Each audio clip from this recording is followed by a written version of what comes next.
What's up, guys, and welcome to episode number 1 of the Milwaukee Bucks franchise, and I am very, very excited to get this series on the road started, but we will be beginning at home in Milwaukee versus the Hornets for the very first matchup. Kemba Walker obviously is a beast, and we're probably going to have a hard time stopping him, but I feel pretty comfortable with putting MCW on Kemba Walker, Kemba Skywalker, Kemba whatever it is that you want to call it. The guy really is a monster. But yes, the Milwaukee Bucks versus the Hornets, I think this is going to be an interesting matchup. I don't think that the Hornets are as good as they were last year, that's for sure, but they still have Kemba. They still have a pretty good core. They got Jeremy Lamb, they got Marvin Williams. They have a pretty good team to do something with. So I think it's going to be interesting. Also, MKG is a beast, as you see right over here. Michael Kidd-Gilchrist, just an absolute monster. But speaking of monsters, I have my own monster. His name is Greg Monroe, also known as the Moose. He represents Milwaukee pretty well, and this was an awesome block. A two-handed block, by the way. Just an absolute beast of a move, and blocking one of the better players in the NBA in MKG. I know that he's more of a defensive stopper, but the guy's pretty good if you put the ball in his hands. Anyways, you see the score 15-12 is the final, or is the score, not the final score. As you see, this is a problem.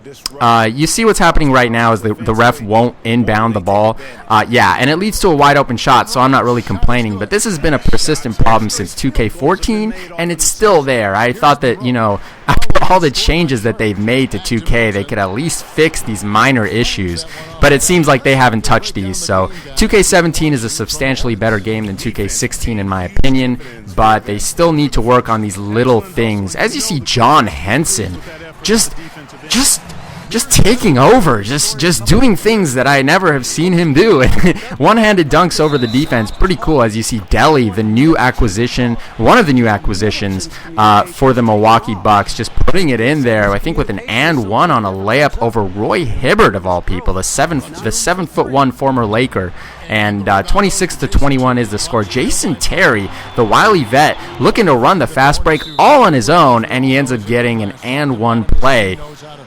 I mean, much needed boost off the bench for sure, and I will definitely take that. Jason Terry bringing it back old school, back to the days when he was on the Boston Celtics, and even before then the Dallas Mavericks. As you see the score, I'm passing it off to Giannis, but for some reason I thought I was going to dunk it or shoot a three with Giannis, but I realized, oh wait, Giannis isn't much of a shooter, so I decided to run and get the ball stolen from me. As you see over here, Giannis doing what Giannis does, the 6'11" point guard at this point, basically, dragging in and centralizing the entire Hornets defense and finding a wide open Jabari Parker in the corner for the three. Jabari Parker, as you guys know, not necessarily known for his three-point shooting, but will hit it when open and when prompted too. As you see, 45 to 35 is the score. Marvin Williams with a pretty long three, and that's not going to help us at all, but Giannis with the rebound. We're looking to push the break. We're looking to push the pace in general.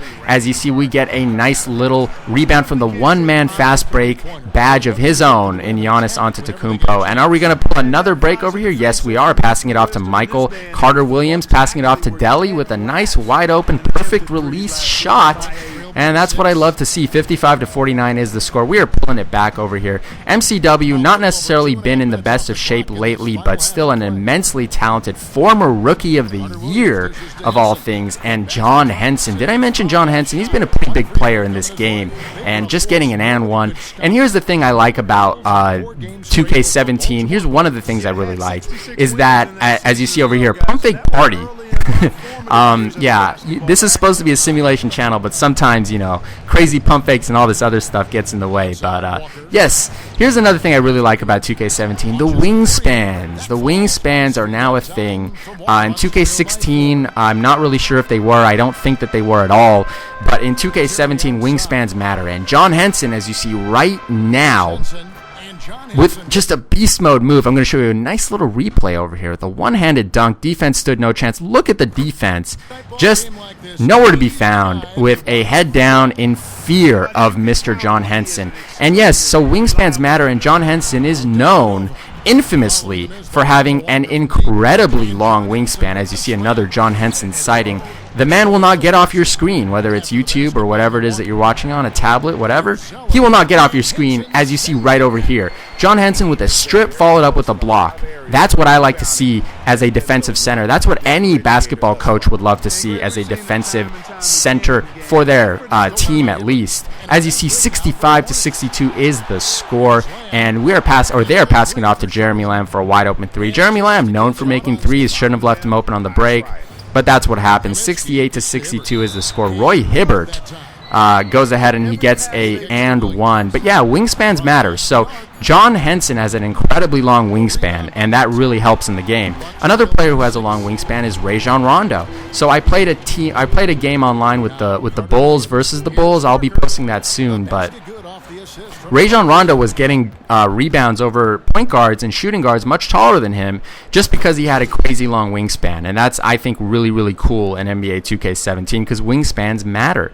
As you see over here, the score is a 3-point lead, 74-71. Kemba Walker with the ball, and we are trying to make something happen over here. MCW with a nice little steal, and we pass it off to Jabari Parker. The ball gets blocked. Now they're trying to make something happen. They're bringing it back up after the block. MKG cannot take that three, but he passes it off to a guy who can, in Kemba Skywalker. The guy is an absolute monster, and I've reiterated that many times on this show because I really, really like Kemba. I really think he should have been an all-star last year, but what are you going to do, right? The Spurs were on fire. LaMarcus Aldridge was just a beast, so I think they gave him that position. As you see, Giannis doing what Giannis does, 6'11" point guard, does not matter, crosses over the defender, goes over him and makes the layup. I really, really like that. 83-77 is the score. We need to make something happen right now.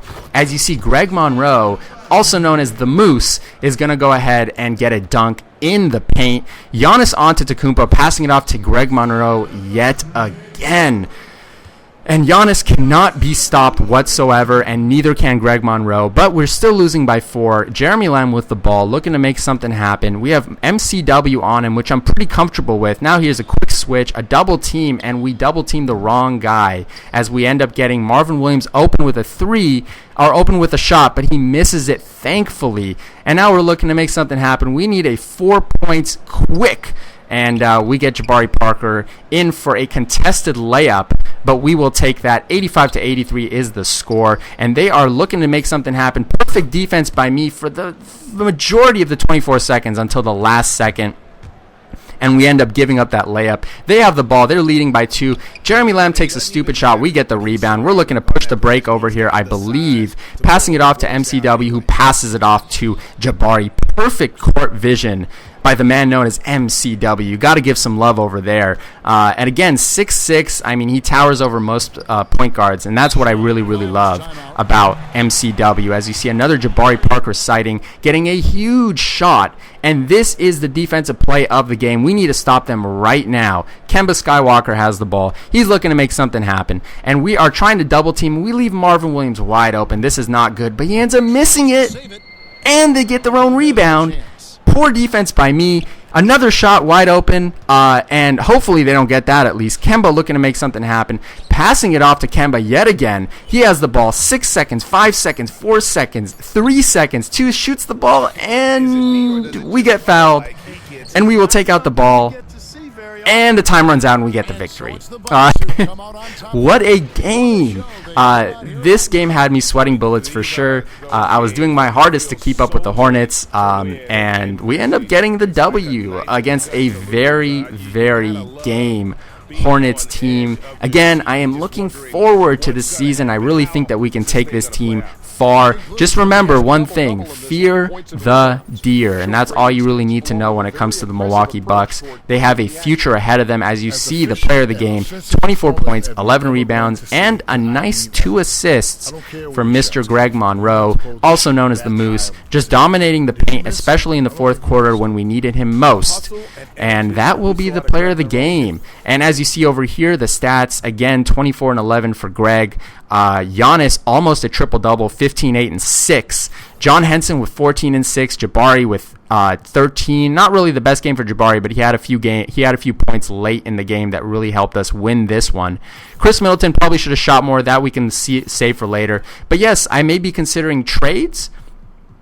And I will also be starting another franchise in the near future, more online ranked and more Madden Cardinals franchise as well. Again, guys, I want to thank you for watching. I want to thank you for being patient, waiting for the videos. I know it takes a while to make, but again, I do this with all my love. I want to thank you guys for watching, and I will see you in my next video.